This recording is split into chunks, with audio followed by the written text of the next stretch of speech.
చాలాసేపు అయ్యాక కోతి మళ్ళీ అక్కడికొస్తుంది.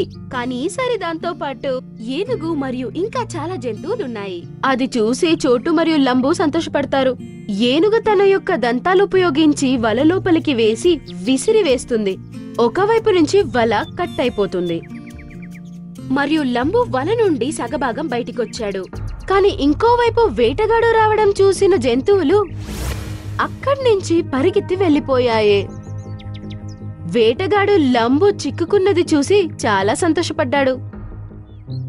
చోటు కొంచెం దూరంలో నించునుంది.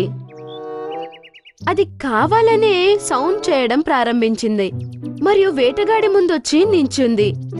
దాన్ని చూసిన మన వేటగాడు ఒక్కటేమో వలలో చిక్కుకుంది, అదే సమయంలో ఇంకొకటి కూడా దొరికితే బాగుంటుంది అని అనుకున్నాడు. అలా అని అతను చోటు దగ్గరికి నెమ్మదిగా వెళ్ళాడు. అది చూసిన ఏనుగు మళ్ళీ లంబు దగ్గరికొచ్చింది మరియు తన దంతాలను ఉపయోగించి వలలోకి పెట్టి వలని పైకి విసిరివేసి లంబుని కాపాడింది.